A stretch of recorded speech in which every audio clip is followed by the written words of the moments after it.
¡Viva Cristo Rey! ¡Viva Cristo Rey! Muy bien, Padre Santiago. Ya saben por qué estoy con Viva Cristo Rey. No porque soy mexicano, sino porque los quiero invitar a todos a que vayan a ver esta película que nos muestra lo que es luchar por la fe, la guerra de los cristeros. Y ese grito tiene que ser para todos nosotros, los cristianos, los católicos. ¡Viva Cristo Rey! ¿Verdad, Padre Santiago? Así es, así es. Y bueno, viva la Virgen de Guadalupe, ¿eh? Y la Virgen de Guadalupe, emperatriz de América, porque enseguida me dicen, claro, mexicano, siempre Guadalupe, porque eres mexicano. Es patrona de México, pero es emperatriz de América y Filipinas, por si fuera poco. Bueno, yo sé, porque ya lo vi en la página, que están ustedes con mucha expectación por la entrevista del día de hoy. A alguien que queremos tanto, que ya es una institución con nosotros, el Padre Santiago Martín. Padre, nuevamente, gracias por estar otra vez aquí en EWTN, Radio Católica Mundial, y Internet y tantas formas en que estamos hoy día unidos con todos los cristianos. Muchísimas gracias por invitarme a tu programa, Pepe. Gracias a esta cadena por permitirme estar aquí para evangelizar. Exactamente. Y ya lo saben ustedes, si no nos ponemos en manos del Señor, apagamos la luz y nos vamos a otra cosa. Así que, Padre, nos quiere poner en manos del Señor. Claro que sí. En el nombre del Padre, del Hijo, del Espíritu Santo. Amén. Te pedimos, Señor, que nos ayudes a ser luz, a ser testigos, a ser instrumentos tuyos, para que la gente, todos, puedan conocerte y amarte cada día más, para que podamos servirte como tú te mereces. Te lo pedimos por intercesión de nuestra Madre, la Santísima Virgen María de Guadalupe. Amén. Amén. Padre, usted dijo que seamos luz. Usted ya sabe cuál es el evangelio de mañana. El de mañana es: ustedes son luz del mundo, ustedes son sal de la tierra. Y mire, usted ya nos puso en sintonía. Estamos llamados a ser sal y ser luz, ¿verdad, Padre? Así es. Ajá. Y siempre, no lo olvides, Pepe, la luz incomoda al que está en la oscuridad. La luz incomoda al que está en la oscuridad. Lo dijo San Juan. Uh-huh. El que vive en las tinieblas quiere siempre apagar la luz, por eso siempre habrá una lucha y una polémica entre Dios y los hijos de Dios y el demonio y sus ángeles. Padre, yo no había pensado en esa alegoría de la luz y las tinieblas, que hay una lucha entre la luz y las tinieblas. En estos días mucha gente me han pedido que les demos una palabra de entusiasmo respecto a apoyar a nuestro Santo Padre. ¿Nos quiere usted simplemente colocar, dónde nos podemos colocar en este momento respecto a este momento difícil que está pasando la Iglesia?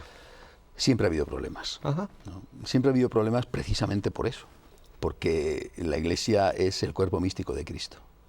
Y por lo tanto la Iglesia tiene la misión de continuar la obra de Jesús, la obra evangelizadora. El Señor se despide de la tierra en la ascensión al cielo diciendo, id y evangelizad, llevad este mensaje a todos los confines del mundo. Y esto pues a algunos les encanta, lo acogen, se hacen cristianos, o por lo menos lo respetan y ven la labor positiva que hace la Iglesia, la labor positiva que implica la evangelización, y otros en cambio les fastidia muchísimo, aquellos que están por el nuevo orden mundial donde los hombres tienen que ser tratados como borregos, que nunca protesten y que se dejen manipular en sus instintos para no incomodar a los dueños del mundo, pues les fastidia, les molesta, les incomoda, les perjudica una Iglesia que no se calla.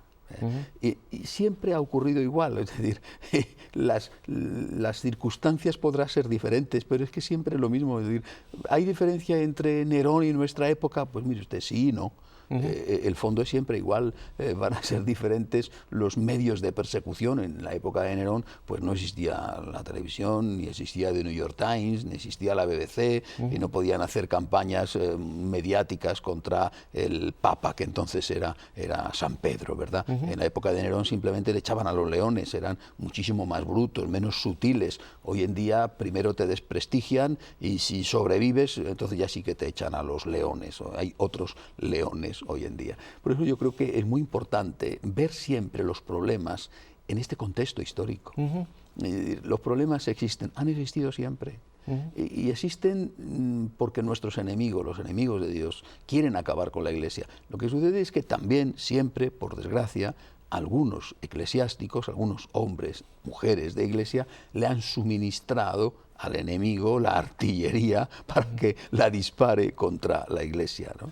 Hace unos días leía una cosa que me gustaba mucho, decía un escritor, decía, no hay que confundir a la persona de la Iglesia con el personal que trabaja en la Iglesia. Correcto. Es decir, no es lo mismo la persona que el personal, es decir, no es lo mismo la institución que los empleados. Así es. Y dentro del personal los hay muchos que son realmente muy buenos, o por lo menos que intentan serlo, y algunos otros no. Estamos viviendo en una situación difícil para el Santo Padre.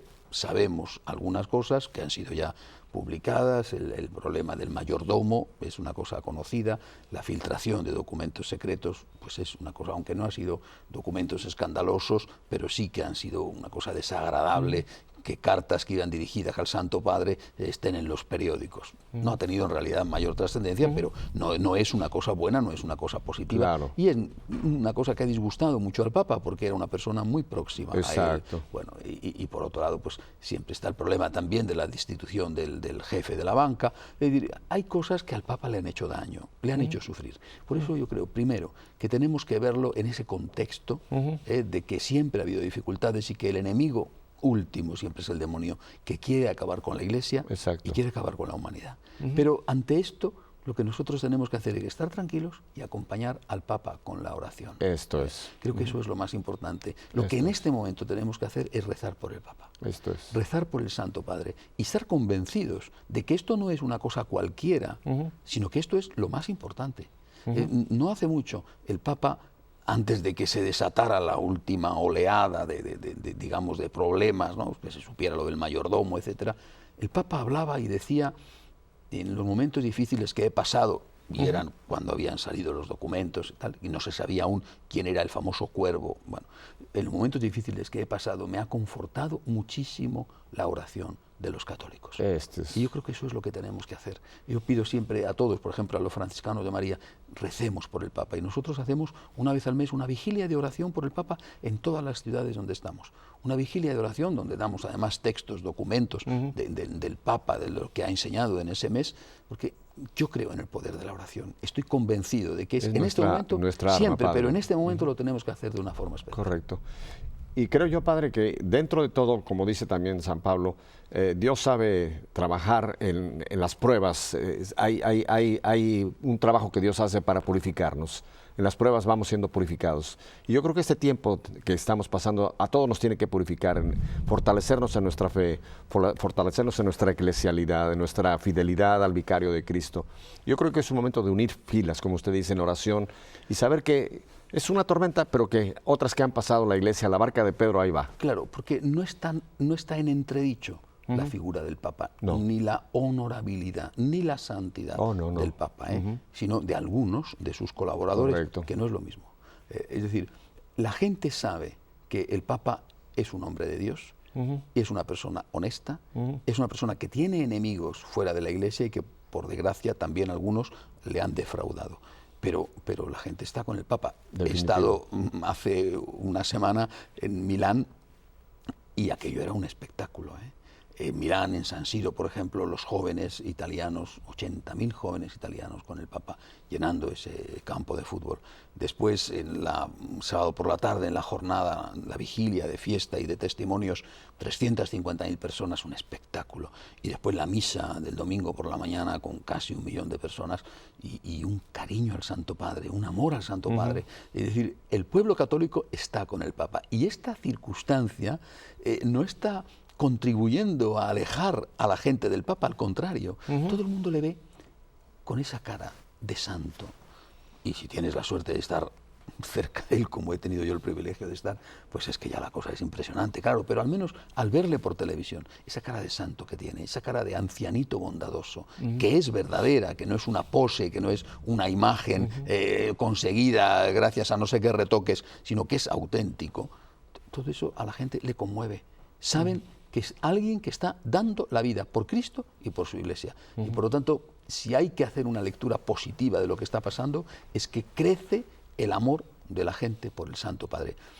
Cuando murió Juan Pablo II, lo tenemos aún aún relativamente presente, porque fue en el año 2005, es decir, apenas 7 años. 7 años, sí. Se produjo, fue un verdadero acontecimiento mundial, una conmoción. ¿Por qué? Porque la gente había asistido a la agonía de este anciano. No solamente había asistido a sus viajes, a sus éxitos, sino que había asistido a su agonía, a cómo había llevado su enfermedad con una dignidad, con una fortaleza, de una manera tan ejemplar, que el mundo se rindió. El mundo, incluso los poderosos del mundo, hay que recordar aquella escena de los presidentes y expresidentes norteamericanos de rodillas delante del cadáver del Santo Padre, del Beato Juan Pablo II.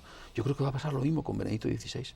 Que va a pasar lo mismo, es decir, cuando Dios quiera llevárselo al cielo, el mundo va a decir: ha muerto un santo.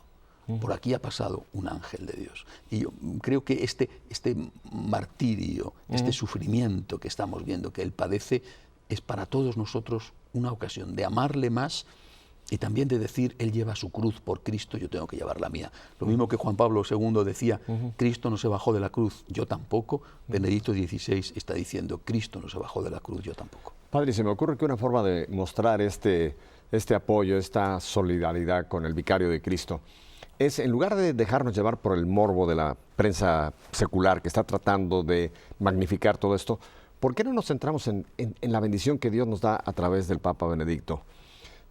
Concretamente, él acaba en octubre pasado convocar a la Iglesia a lo que venimos ahora a vivir, el Año de la Fe, que va a ser propiamente de octubre de 2012 a 2013.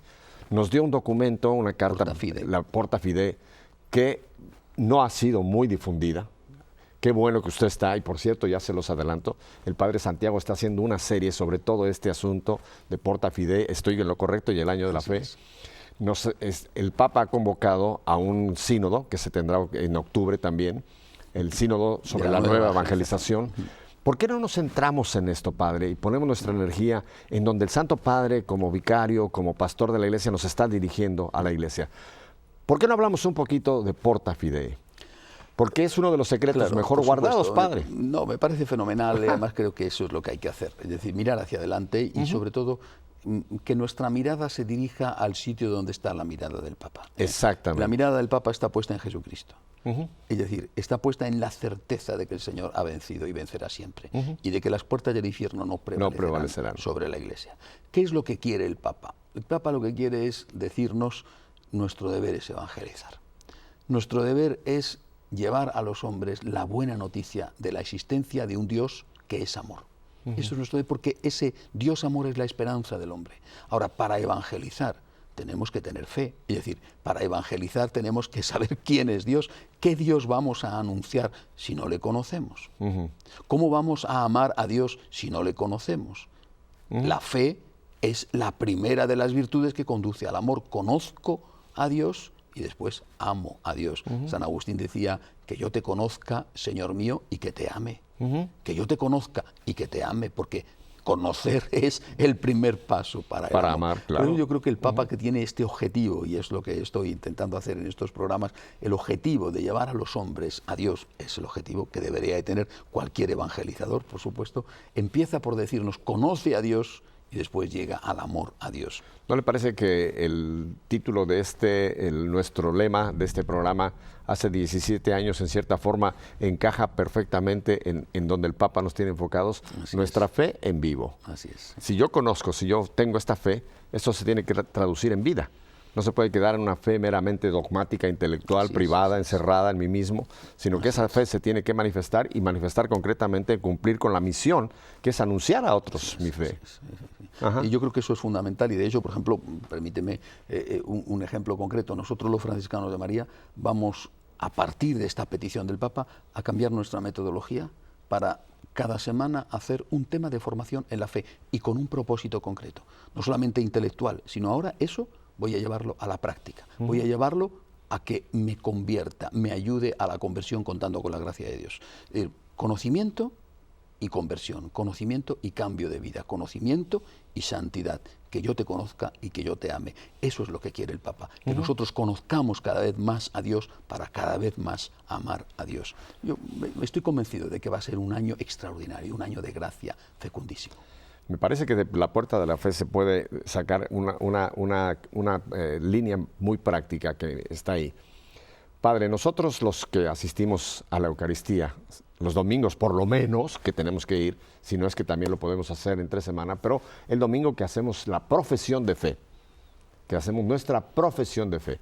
Yo lo he dicho en muchos otros foros, Padre. ¿Usted sabe usted vive lo que usted profesa de fe? Nuestro credo, nuestra profesión de fe, creo en Dios Padre Todopoderoso, o usted lo recita como un perico que lo dice y al final ni se dio cuenta de lo que usted dijo que es su profesión. Yo creo que el Papa nos está invitando, Padre, y es lo que están haciendo ustedes, y que creo que sería una muy buena idea que vayamos sobre el credo y vayamos parte por parte. Creo en Dios Padre, punto, me detengo ahí. ¿Qué es Dios Padre para mí? Es un viejito que lo pintan por allá con barba, que está siempre ahí muy tranquilo. ¿Qué es Dios Padre en mi vida? Yo creo, Padre, que si vamos cada palabra, cada frase del credo a confrontarla con mi vida, a ver si yo estoy viviendo esto, ¿no cree esto que sería el camino donde nos vamos enfocando al año de la fe? Efectivamente, a estudiar el credo, saber qué es aquello en lo que creemos es fundamental. Ese es, como digo, el principio de la fe. Pero luego es importante también ver qué actitud tengo que tener yo ante ese Dios en el que creo. Claro. Por ejemplo, hablamos de Dios Padre. De Dios Padre nace una actitud, la confianza. Como un niño en brazos de su madre, como un niño en brazos de su padre, la confianza. Del Dios Padre sale el decirle a Dios, en ti confío, por ejemplo. Yo confío en Dios Padre, Hijo y Espíritu Santo, pero yo confío en un Dios que es mi Padre. ¿Pero por qué confío en Dios Padre? ¿Solo porque me quiere? A lo mejor mi padre o un amigo me quieren y sin embargo no pueden ayudarme, porque aunque quieran no pueden. Pero es que yo antes de decir que Dios es mi Padre he dicho otras cosas. Por ejemplo, he dicho que Dios es todopoderoso. Confío en Dios que es amor y que es mi Padre, pero que es también todopoderoso. Es decir, que puede ayudarme. Puede ayudarme y quiere ayudarme. Es decir, no solamente hay que decir Dios es Padre, sino hay que decir también otras cosas. Por ejemplo, repito que Dios es todopoderoso, que Dios es creador. ¿Qué significa que Dios es creador? Significa que esto no es fruto de la casualidad, del azar. Esto es fruto de un plan deliberado, amoroso, por parte de Dios. Y ese plan es un plan que incluye, por ejemplo, las leyes morales, la ley natural. Es decir, cuando hablamos de Dios como creador, estamos diciendo que no solamente ha creado lo que vemos el que mundo existe, visible, sino que también ha creado las leyes que lo regulan. Y por lo tanto tengo que asumir la existencia de esas leyes y el respeto debido a esas leyes. Es decir, cuando uno empieza a estudiar a Dios, se da cuenta de las enormes implicaciones que tiene eso. Decimos que Dios ha creado al hombre y a la mujer. Bien, es verdad, pero decimos que Dios ha creado al hombre y a la mujer. Es decir, que ha creado dos géneros distintos, no un solo género, o que el género es una cuestión cultural, que es lo que se debate en la llamada ideología de género, ¿no? Decimos que el género masculino existe, el género femenino existe y que tiene una relación con la fisiología, es decir, con la biología. Y esto lo estamos diciendo en función de nuestra fe en Dios y está desmontando todo lo que la ideología de género pretende decir.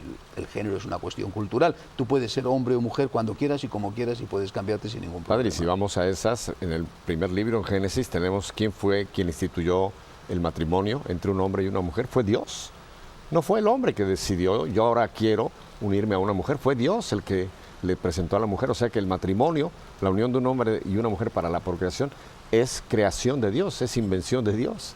Y hoy día estamos jugando con esto, Padre. Por eso creo que el Papa pretende introducirnos en la fe, porque es consciente que de esa fe se van a derivar muchísimas consecuencias para la vida cotidiana y sobre todo para los problemas con que nos estamos enfrentando los católicos normales en el día a día. El Papa a la hora de educar a sus hijos, el político católico a la hora de defender una determinada ley en un parlamento, el empresario católico a la hora de decidir cómo aplica la doctrina social de la Iglesia para llevar su empresa, el obrero católico a la hora de decidir cómo aplica esa misma doctrina social para trabajar en su empresa y poder cumplir respetando lógicamente sus propios derechos y respetando sus obligaciones. Y de la fe se va a deducir la caridad. de la fe se va a deducir todo. Hay que empezar por la fe y hay que terminar siempre en el amor. Padre Santiago, ¿no cree usted que esto viene en un momento providencial, esta dirección que nos está dando el Santo Padre, Porta Fidei, el año de la fe, para en cierta forma volver a traer remedio a esa tragedia que sigue ocurriendo, que ya la apuntó Vaticano II, que es el divorcio entre fe y vida, que hoy día se da desgraciadamente entre muchísimos que se llaman católicos o creyentes, que hay como una separación? Mi fe es una cosa muy privada, que nadie tiene que meterse en eso, pero mi vida no corresponde a lo que se supone que es mi fe. ¿No cree usted que sigue habiendo todavía esta que llamó esta tragedia de divorcio entre fe y vida? El divorcio entre fe y vida ha existido siempre, porque el divorcio entre fe y vida es el pecado. Correcto. Es decir, el hombre siempre, todo hombre, menos la Santísima Virgen, todos los demás somos pecadores. Solo la Virgen es inmaculada. Por lo tanto, todos nosotros tenemos pecado. Ahora, hay, digamos, dos situaciones diversas.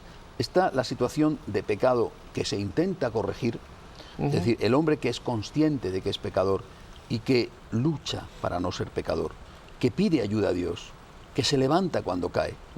Ese es el estado del hombre que aspira a la santidad, que desea la santidad. Ese sería el estado en que tendríamos que estar todos los católicos. Claro. Yo quiero ser santo, por desgracia no lo soy. Lo decía San Pablo, a veces lo que quiero hacer no lo hago, y lo que no quiero hacer es lo que hago. Y decía San Pablo, llevo este tesoro en una vasija de barro, pero yo quiero ser santo. Esta es una situación. Ahí hay un divorcio entre fe y vida, un divorcio que se intenta corregir, que se experimenta como un dolor, se experimenta el pecado como un dolor. Y luego está el otro divorcio, el divorcio que se justifica. Es decir, el hombre o la ideología que dice, el pecado no existe. No, haz lo que quieras. No existe el mal. No existen las leyes morales objetivas. Tú puedes decir y hacer lo que te dé la gana, porque como no existe ninguna cosa que por sí misma sea buena o sea mala, ese es el problema mayor.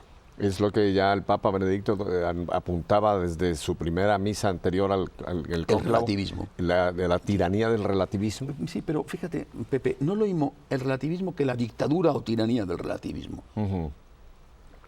El relativismo como ideología lo que va a hacer es establecer un principio ideológico.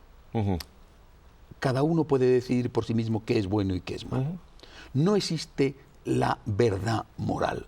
Va a decidir además que tampoco existe la verdad filosófica. Claro. Pero no existe la verdad moral. Es decir, no existe el bien o el mal. Es todo subjetivo. Este es el enunciado del relativismo. Pero luego se pasa a la dictadura. ¿Cuál es la diferencia entre el relativismo y la dictadura del relativismo?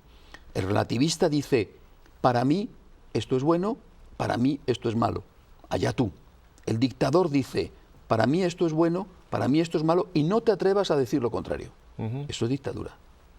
No te atrevas a decir lo contrario.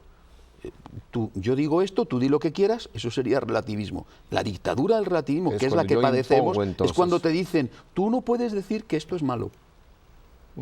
Diga, el relativista dirá, para mí esto es bueno y para usted es malo, pero el dictador, que es lo que estamos padeciendo, te dice, para mí esto es bueno y tú no puedes decir lo contrario. Pongamos ejemplos. Te dicen, para mí el aborto es bueno y tú no puedes decir lo contrario. Para mí el aborto es bueno y es un derecho. Y si tú dices que el aborto es malo, eres un facha, eres un nazi, eres un dictador. Oiga, ¿por qué me insulta usted? Para usted el aborto es bueno, para mí el aborto es malo. Tengo pruebas que lo demuestran. No me insulte usted, respéteme. No. Yo no solamente digo que el aborto es bueno, sino que además insulto al que se atreve a decir lo contrario. El tema del matrimonio. Para mí, algunos, ¿verdad? Dicen, para mí el matrimonio es la unión entre quien sea, entre quien sea y en lo que sea. Bueno, digo, para mí el matrimonio es la unión de un hombre y una mujer. Usted es un dictador. Digo, pero si el dictador es usted precisamente. Es decir, ¿por qué no me permite usted tener mis propias opiniones y mis propios criterios y defenderlos pacíficamente y pretender pacíficamente que se vean reflejados en leyes? No solamente pueden verse reflejadas en leyes las opiniones de los dictadores del relativismo. Hoy vivimos en una dictadura, en un acoso, y ese acoso se manifiesta de muchas maneras, a través de los medios de comunicación, pero se manifiesta sobre todo de una manera especialmente insolente y agresiva contra los jóvenes. Los adolescentes, los jóvenes católicos, sufren una verdadera persecución en sus ambientes. Cuando un chico, una chica, dice no quiero tener relaciones antes del matrimonio, es literalmente acosado y perseguido. Sí, sí. Y es acosado y perseguido no porque le digan tú no quieres tener relaciones, yo te respeto, esa es una posición respetable, sino porque le dicen tú eres un anticuado, o tú eres un enfermo, o tú eres una persona de otra generación, tú no eres moderno. Ese muchacho es acosado. Esto es dictadura del relativismo. Y la estamos viviendo en nuestras propias narices, padre. Sí, y la estamos viviendo además por parte de aquellos, los dictadores son los que se dicen de sí mismos demócratas. Eso es muy curioso. Es una manipulación tal del lenguaje que el dictador es el que supuestamente es el demócrata y el tolerante. El dictador da lecciones de tolerancia a todo el mundo. Es un tirano. Le voy a poner un ejemplo para los que vivimos en este país, Estados Unidos de Norteamérica. Hace un par de semanas el señor presidente de esta nación acaba de decir que él está absoluta y completamente en favor de la unión entre un hombre y una mujer y una mujer. Y le han preguntado, bueno, pero esto es antinatural. Dijo, no, es que yo tengo que ver por el bien de todos. Yo tengo que ver por el bien de todos. Entonces, esas personas que quieren tener una unión de un hombre y una mujer, que lo hagan, tienen mi aprobación, porque estoy viendo que si eso es lo que ellos quieren, lo hagan. Padre, lo presenta tan sutil, lo dice de una forma tan sutil, lo suelta de una forma, pero si analizamos lo que usted está diciendo atrás, donde viene la ideología de todo esto, es muy serio lo que estamos viviendo. Y hablo de un país concreto, usted nos puede dar ejemplos de Europa y de otros lugares que usted visita. Por supuesto, y no solamente ese tema, ¿no? En este momento en Estados Unidos se está produciendo un debate de gran calado que afecta a la libertad religiosa y que es de una extraordinaria importancia, hasta tal punto que de una forma ejemplar los obispos norteamericanos y algunas instituciones, universidades, instituciones como esta propia cadena, han decidido enfrentarse abiertamente, legalmente, públicamente contra el presidente de Estados Unidos, pero para defender la libertad religiosa. Porque usted lo sabe, o tú lo sabes, Pepe, el presidente de Estados Unidos está intentando aprobar una ley que supuestamente entrará en vigor el año que viene, según la cual todas las instituciones tendrán que subvencionar a sus empleados la píldora abortiva. Padre, tenemos que ir a una situación terrible. A unos breves mensajes, y es importantísimo que volvamos sobre este punto. Quédese, porque esto que está usted oyendo hoy le está ayudando a formar criterios. Así que volvemos enseguida al Padre Santiago y un servidor. No me toque ese día, ni se le ocurra. Volvemos muy pronto.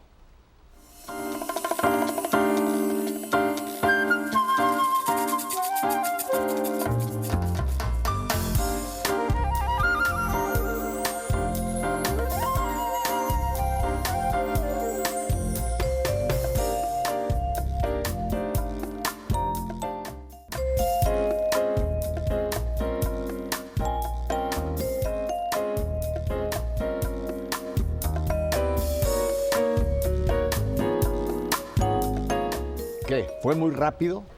Más tarde les vuelvo a poner las direcciones del Padre Santiago, así que tranquilos, porque también lo vamos a dar para nuestra gente de radio. Padre, vamos a volver porque estamos en un punto muy, muy clave. Estamos hablando de cómo hay ciertos individuos, llamemos este señor que hemos mencionado, que están tratando de imponer situaciones que son de enorme trascendencia. Concretamente estaba usted hablando de la ley donde todas las instituciones tienen que subvencionar anticonceptivos, aborto, etcétera, etcétera.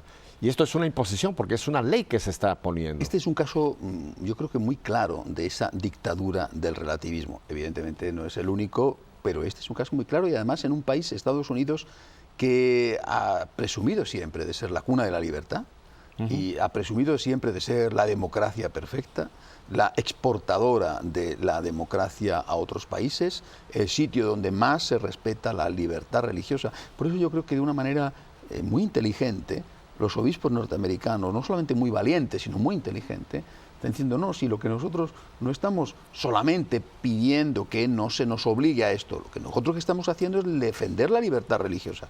Es decir, defender que en función de unos principios morales a mí nadie me obligue. Porque, vamos a ver, el relativista empieza por decir, oiga, respéteme usted a mí. O sea, si yo quiero tomar la píldora, déjeme usted tomar la píldora. Esto es lo que empieza por decir el relativista. Después pasa a algo mucho más grave. Si yo quiero abortar, déjeme usted abortar. Si usted no quiere abortar, no aborte, pero déjeme usted abortar a mí. Esto es muchísimo más grave, porque suponte sería equivalente a que dijera: oiga, si usted no quiere matar a esa persona, no la mate, pero déjeme matarla yo. Yo le pego el tiro. Perdóneme, pero yo no le puedo dejar a usted que mate. Lo mismo que no le puedo dejar a usted que robe. Oiga, si usted no quiere robar, no robe, pero déjeme usted que robe yo. ¿Quién le obliga a usted a robar? Bueno, este es el punto que hemos tenido hasta ahora, ¿no? Se ha dado un paso que es considerar un derecho a matar. El aborto como derecho es un derecho a matar. Es una cosa infame. Pero es que ahora hay incluso otro paso más, que es la obligación. Se partió de decir: déjeme usted que haga lo que quiera, se añadió el concepto del aborto como derecho y por lo tanto déjeme usted que yo mate. Pero como usted me puede pedir que le deje a usted ser terrorista, pero qué barbaridad. Y ahora llega el colmo, que es la obligación. Usted tiene que matar o usted tiene que subvencionar, ayudar al que mata. Evidentemente el próximo paso será aún más. Es decir, el próximo paso serán leyes que dirán: en determinadas circunstancias las mamás están obligadas a matar a sus hijos. Por ejemplo, cuando viene con un tipo de minusvalía. En determinadas circunstancias los ancianos tienen que ser asesinados, por ejemplo, con la eutanasia, o incluso los hijos se verán obligados a mandar a sus padres para que los maten. Este es el proceso. Esto es espantoso. Por eso el Papa, realmente con esta sabiduría que tiene y con la ayuda del Espíritu Santo, dijo claramente: vivimos bajo la dictadura del relativismo, estamos bajo una opresión. Y esto, insisto, no es una mera cuestión que nos afecta a nosotros los católicos. Por eso los obispos norteamericanos que están diciendo: estamos levantando la bandera de la libertad religiosa, que es una de las banderas esenciales de la convivencia en Estados Unidos. Aquí se está librando una batalla decisiva para el mundo. Padre, ¿y no cree usted que entonces precisamente el Santo Padre, que nos alertó de esta dictadura del relativismo, nos está dando ahora el antídoto o las armas o el camino donde nosotros podemos luchar o ir contra esta corriente, que es concretamente lo que nos abrió la puerta de la fe y nos está enfocando muy claramente a vivir este año de la fe? ¿Qué va a significar el año de la fe? Porque ha dicho claramente que este no es un año de celebración, no es como celebrar X, sino es un año vivencial. ¿Cómo lo enfocamos el año de la fe, Padre Santiago? Como hemos estado hablando antes, yo creo que el objetivo del Papa es poner a la Iglesia, a los católicos, en un estado de escucha, de contemplación de Dios. De alguna manera en un estado de oración. Es decir, contemplar a Dios, profundizar en Dios, conocer más a Dios y ese es el objetivo siempre final, para ser más santos, para amar más a Dios y por amor a Dios para amar más al prójimo. Creo que este es el objetivo del año de la fe. ¿Qué relación tiene este año de la fe con todos estos problemas que tenemos? Yo he llegado a la conclusión de que muchos católicos hacen el mal sin ser conscientes. Otros no, otros son, por desgracia, muy conscientes. Pero muchos no son conscientes porque es tal la ignorancia, ese analfabetismo espiritual del que habla Benedicto XVI, que mucha gente ya no sabe que hay cosas que está haciendo que están mal hechas, porque ¿cuándo se las han explicado? Además, son católicos, y son católicos, pero no van a misa, o van de vez en cuando. ¿Y qué homilías hay en algunas iglesias? ¿Y qué catequesis hay en algunas iglesias o en algunos colegios? Es decir, la ignorancia es tan grande que católicos de buena fe pues piensan que determinadas cosas son válidas porque las hace todo el mundo, o piensan que pueden votar a tal o cual partido político, que eso no tiene ninguna importancia, y lo hacen de buena fe. Otros, en cambio, dirán: los curas que digan lo que quieran, el Papa que diga lo que quiera, yo soy de tal partido, yo le voy a votar sea como sea. Bueno, esto por desgracia es verdad, ¿no? Bueno, pero hay otros que lo harán de buena fe. Y creo que el Papa busca que conozcamos a Dios para amar a Dios y para tener armas para defender no solamente a la Iglesia, sino a la humanidad en este momento tan difícil. Ahora aquí le voy a hacer un comentario que lo he oído yo por miles, Padre Santiago. Mucha gente me han dicho esto: Pepe, no conocemos No sabemos lo que el Santo Padre nos está diciendo. No lo oímos en la parroquia. Hay gente que nunca jamás ha oído la puerta de la fe. Hay gente que ni sabe la convocatoria al año de la fe. Hay gente que no tiene ni idea lo que es la nueva evangelización. Padre, ¿qué le decimos a los pastores que son? Porque esto tiene que venir de la instrucción de los pastores. Está el rebaño, pero si el rebaño no recibe el pasto, si el rebaño no recibe la luz, así estamos como estamos, Padre. ¿Qué hacemos? Pues es verdad, Pepe. Es decir, así estamos como estamos, ¿no? Creo que en ese sentido hombre, mucho se ha hecho, ¿no? A mí me parece que la labor de Juan Pablo II, continuada, acrecentada por la labor de Benedicto XVI, ha llevado al episcopado una gran renovación. Y a mí me parece, por lo menos por lo que yo conozco, que el conjunto del episcopado católico está realmente empeñado en la línea de la nueva evangelización, es decir, de hacer una iglesia cada vez más lo que tiene que ser. Una iglesia donde lo primero sea evangelizar, donde también haya otros elementos fundamentales, claro, la acción social, caritativa, claro, pero lo primero evangelizar. Quizá esta oleada de reforma está llegando al clero y sobre todo a la vida religiosa con más retraso, pero yo hablo de lo que conozco, hablo de mi ciudad, hablo de Madrid y desde hace ya bastante tiempo el clero que sale del seminario es bastante bueno, y muy consciente de cuál es su misión, de cuál es su tarea. Por supuesto, somos seres humanos y habrá personas con defectos y con pecados, bueno, pero el objetivo de los arzobispos de Madrid, los sucesivos arzobispos, ha sido una buena preparación del clero, y no pienso que sea un caso único, ni mucho menos. Es decir, a mí me parece que ese cambio que era imprescindible debido a el daño que se hace con la aplicación del concilio de una forma tergiversada, de una forma unilateral, ese daño que se produce en una parte amplia, por lo menos una parte importante del clero y de la vida religiosa, ese cambio es el que empieza a producirse con Juan Pablo II, es el que se está produciendo y es el que tiene que seguir produciéndose, porque una situación así no se cura en un día. Es muy fácil destruir y es muy difícil construir. Una bomba destruye rápidamente, claro, una ciudad. Ahora, reedificar esa ciudad cuesta muchísimo trabajo. Pero fíjese qué interesante, padre, cómo en la mente del Papa Benedicto está incluido esto. Porque una de las razones de este año de la fe es que celebremos los 50 años de la apertura del Vaticano II.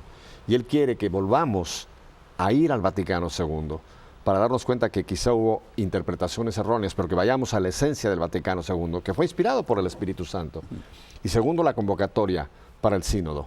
Él quiere nuevamente, y vuelve a tocar el punto, nueva evangelización para la vida de la fe.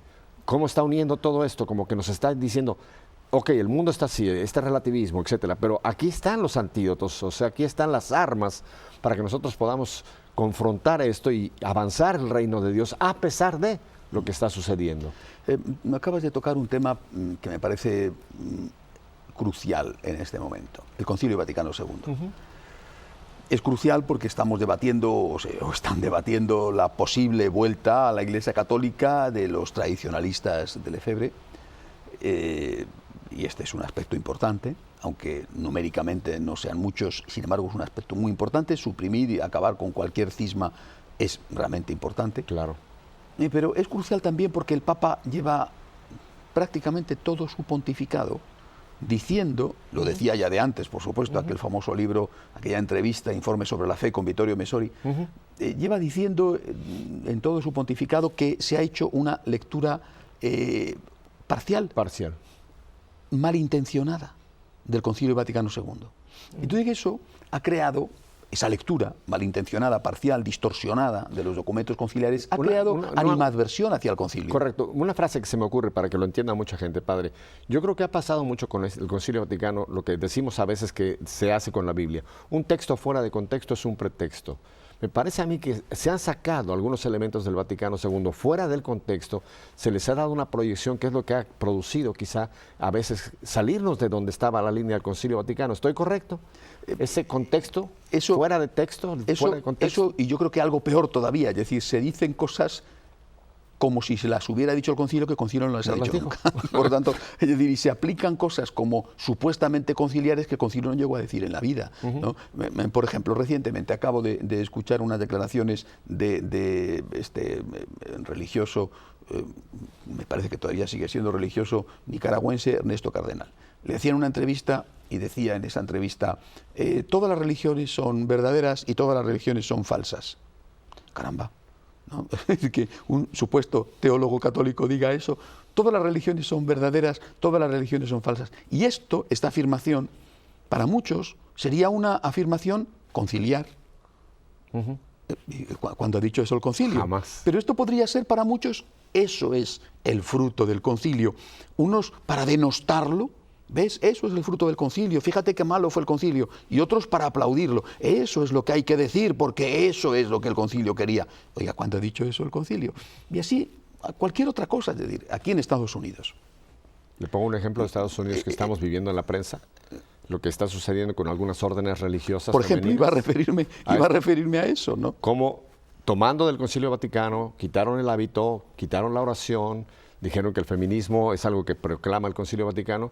¿Y qué está pasando, padre, en este momento con esta rebelión de las monjas? No de todas, pero algunas religiosas. Pero aparte de darle un enorme disgusto al Papa, por ejemplo, un enorme disgusto, aparte de eso, un escándalo para el pueblo de Dios. Seguro. Pero es que recientemente, aquí en Estados Unidos, la Congregación para la Doctrina de la Fe ha declarado incorrectas, no sé si decirlo heréticas, pero bueno, incorrectas, no acordes con la doctrina católica, varias afirmaciones de una teóloga norteamericana. Que publica un libro. Que publica un libro sobre sexualidad. Que no le haga el juego y no lo compre. Por eso no vamos a decir el título. No lo compre. Ni el título ni el nombre de la monja. Pero publica un libro, y el libro ya hace ya tiempo que se publicó, el Vaticano ha estudiado con calma, como suelen hacer, la ha llamado, ha dialogado con ella, le ha pedido que rectifique, no lo ha hecho, y ahora dice, en este libro se dicen esta serie de cosas sobre homosexualidad, sobre el tema de la familia, sobre masturbación, sobre, bueno, y esto no está de acuerdo con la doctrina de la Iglesia. Bien, el problema es que esta religiosa dice de sí misma que ella es conciliar, y que el Vaticano II, cuando dice esto, es preconciliar. Pero, oiga, ¿dónde dice el concilio estas cosas que usted dice que dice el concilio? Nunca lo ha dicho. El problema es que después la superiora y el Consejo General de la congregación de esta monja dice que la apoya y que el Vaticano es contrario al concilio. Y el problema es que un famoso jesuita, muy conocido en Estados Unidos, la apoya. Y el problema es terrible, ¿verdad?, que todas las provincias franciscanas de los franciscanos menores de Estados Unidos, las 7 provincias, publican un comunicado apoyando a esta monja y apoyando a las religiosas norteamericanas y diciendo que el Vaticano está equivocado y que ha sido muy severo y que ha sido exagerado y que no hay derecho. Y todo esto se hace supuestamente en nombre del concilio. Oiga, pero ¿dónde dice el concilio estas cosas? Por eso yo creo que primero hay que hacer, como dice el Papa, una lectura del concilio que sea una lectura equilibrada y que sea una lectura no de ruptura con lo anterior, sino de reforma. Es decir, una lectura que integre todo lo anterior. Y esa lectura hay que hacerla en función de los textos y no en función de lo que a uno le gustaría que hubieran dicho los textos conciliares. Yo recuerdo hace muchos años, hace ya bastante tiempo, estaba en una mesa redonda, en una conferencia. Yo trabajaba entonces en el diario ABC y me habían invitado a una mesa redonda con en fin, algunos teólogos distinguidos. Bueno, y todos hablaban del concilio, porque después del concilio y después del concilio y después del concilio, como si hubiera un antes que ocupó 1963 años, o 1965, teniendo en cuenta la clausura, y si hubiera un después. Y como si la Iglesia realmente empezara después del concilio. Y cuando me tocó mi intervención, de una forma deliberada para provocar y meter el dedo en la llaga, dije: yo tengo que decir que las personas que más quiero y admiro son todas preconciliares. Primera persona a la que quiero y admiro, nuestro Señor Jesucristo fue preconciliar. Correcto. La Santísima Virgen fue preconciliar. San Francisco de Asís fue preconciliar. Y Santa Teresa de Jesús fue preconciliar, y hasta San Ignacio de Loyola fue preconciliar. Por lo tanto, ¿cómo podemos decir que antes del concilio aquello era todo oscuridad y desprecio? Pero señores, ¿qué estupidez estamos diciendo? Antes del concilio existía una cosa fundamental, por ejemplo, los santos evangelios. Es decir, ¿cómo podemos decir que lo de antes del concilio no vale y que hacemos tabula rasa porque todo aquello era despreciable y que todo empieza con el concilio? ¿Es que el concilio ha dicho eso? Es decir, esa interpretación es la que dice el Papa, que es una interpretación de ruptura. Nosotros valoramos el Concilio Vaticano II, por supuesto que lo valoramos, con esa hermenéutica de reforma y nunca de ruptura. Pero esa valoración del concilio no nos lleva en absoluto a despreciar ni muchísimo menos lo anterior. Repito, las personas que más quiero y admiro son todas preconciliares, empezando por nuestro Señor Jesucristo, que vivió casi 2000 años antes del concilio. ¿O es que al final el concilio, supuestamente según estos, es contrario a Jesucristo? Pero yo creo que va a traer un enorme bien, padre, esto que pretende que se lleve a cabo y que ojalá el Papa le dé Dios vida para que llegue a octubre, donde se inaugura este año santo. Yo tengo enormes esperanzas, padre, de lo que estamos ya en camino, porque no es que vamos a empezar a vivirlo en octubre, ya el Santo Padre, y usted lo está elaborando, por eso no estoy queriendo sacarle mucha tela, ya está usted trabajando sobre Porta Fidei, que fue como el mapa que nos está indicando hacia dónde vamos, que es este año de la fe, y algo importantísimo, padre, el sínodo que viene. Háblenos, ¿qué es este sínodo? Porque hay mucha gente que oye la palabra sínodo y cree que es una palabra rara que nadie entendemos. El sínodo que se va a convocar en octubre de este año.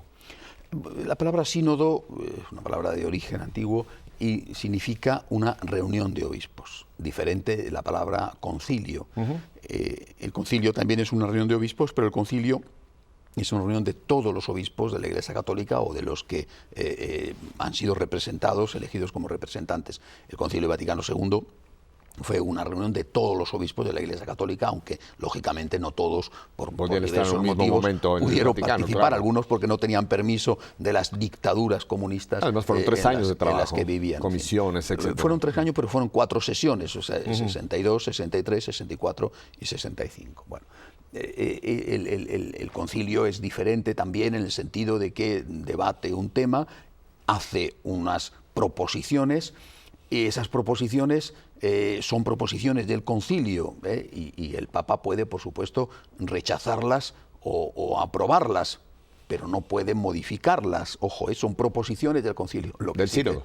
Estoy hablando del concilio diferente del concilio sínodo, diferente del sínodo. La diferencia entre concilio y sínodo, ¿no? Es decir, el Papa lo que va a hacer, lo que hizo, por ejemplo, Pablo VI, era advertir a los que elaboraban los documentos conciliares, advertir y decir, si probáis esto, si publicáis esto, yo no lo firmo, ¿no? Y esto existió, esto ocurrió. Si esto lo ponéis en ese documento, yo no lo firmo, que conste. Yo tengo el derecho y el deber de decir si firmo o no firmo. Así que pongámonos de acuerdo, porque si ponéis esto yo no lo firmo. Pero una vez que el documento, digamos la Constitución, por ejemplo, ha sido aprobada en el concilio por la mayoría de los obispos allí presentes, el Papa puede o no sancionarla con su firma, pero no puede modificarla. Mientras que el sínodo es distinto. El sínodo es una reunión de obispos para tratar de un tema concreto, no están todos los obispos del mundo, y esa reunión de obispos tiene como objetivo presentarle al Santo Padre unas orientaciones, unas opiniones, un documento, ¿verdad? Y ese documento es para el Papa. Mientras que el concilio publica una cosa para la Iglesia y para el mundo, que el Papa va a aprobar o no, y no es lo mismo naturalmente que estuviera o no aprobada por el Papa una constitución conciliar. Si no está aprobada significaría una gran ruptura. Bueno, pero el sínodo en cambio está elevándole al Papa unos consejos, unas indicaciones. Después, con esas indicaciones el Papa hace lo que quiere. El sínodo tiene la libertad de decirle al Papa, nosotros creemos esto, y el Papa tiene la libertad de decir, bueno, pues me alegro saber que vosotros pensáis así, pero yo no estoy de acuerdo. O me alegro saber que vosotros pensáis así y yo estoy completamente de acuerdo. Y por eso el Papa posteriormente al sínodo va a sacar una exhortación postsinodal sobre ese tema concreto que asume en todo o en parte lo que los obispos participantes en el sínodo le han presentado. Ahora lo que se va a debatir efectivamente es cómo llevar a cabo esta nueva evangelización, que por cierto el concepto de nueva evangelización es un concepto ya de Juan Pablo II. Sí, desde casi el principio de su pontificado, y la repetía nueva en su ardor, nueva en sus métodos, nueva en su expresión, y que también, padre, también ha sido muy manipulada esa misma expresión. No voy ahora a entrar en muchos detalles, pero yo he oído a teólogos y a algunos sacerdotes cuando presentan cómo ellos ven esa nueva evangelización, creo que va completamente fuera de lo que era la idea o esa frescura con que nos lanzó Juan Pablo II a esta nueva, y que Benedicto la ha tomado. Porque el Papa Benedicto ha continuado con el mismo tema de la nueva evangelización y nos continúa... Y un problema, para mí, por lo menos es una opinión, por supuesto, un problema de la nueva evangelización es que se ha olvidado un elemento de aquello que dijo Juan Pablo II, nueva en su ardor. Ardor. Y nos hemos quedado solamente en nueva en sus métodos. Y el problema efectivamente es de métodos, claro, no cabe duda. Facebook, ¿no? Me han dicho, por cierto, que tú tienes una cuenta en Facebook, Pepe, y que es un éxito, que tiene no sé cuántos miles de seguidores. Pues bueno, pues habrá. Yo tengo mucho miedo a Facebook, de momento no tengo ninguna cuenta abierta en Facebook. Yo no la quería, pero yo, vamos, de momento yo me resisto como gato panza arriba, ¿no? Pero bueno, los métodos, bien, los métodos están bien, ¿no? Los métodos son importantes. Diga, pero lo importante de verdad es el ardor. ¿Qué métodos tenían los primeros cristianos? Pues el pobre San Pablo escribiendo unas cartas que muchas veces las dictaba y esto va de mi letra, y firmaba ahí. No, ya ves tú qué métodos tenían. Y en muy poco tiempo conquistaron aquel entorno del Imperio Romano y se fueron a la zona de Persia y llegaron hasta la India, Santo Tomás. Es decir, ¿qué métodos tenían? Pues muy rudimentarios. Y sin embargo, ¿qué tenían? Ardor. Estaban enamorados de Dios. Enamorados de Dios y de la causa de Dios, de esto que llamamos el reino. Es decir, estaban enamorados del Señor y por amor al Señor querían evangelizar. Y el apóstol Santiago, con sus rudimentarios métodos, pues se subió a un barquito, se presentó en Tarragona, remontó el Ebro, se fue hasta Finisterre, y después allí, cansado y decepcionado, regresando ya, se le apareció la Santísima Virgen para decir: no te rindas, que aquí estos son muy cabezotas, pero hay que luchar y hay que conquistar España para la Iglesia, para la fe. ¿Y qué métodos tenían? Pues pobrecitos, si seguramente, aparte del idioma común que era el latín, imagínate evangelizar a los celtas de Galicia con idioma dificilísimo. Pero tenían ardor. Yo creo que esto lo hemos olvidado y me parece que eso es lo que busca el Papa, llenar nuestro corazón de fuego evangelizador. Padre, me quedan 3 minutos, me acaban de decir. Denos en 2 minutos, entonces, brevemente, esto que está usted trabajando estos días acá, ¿a dónde vamos con esta nueva serie? Yo quisiera que fuéramos a conocer a Dios para amar a Dios. Yo lo único que busco en mi vida, de verdad, es no solamente amar, sino hacer amar al amor. Dios es amor. Amar y hacer amar al amor. Para amarle hay que conocerle.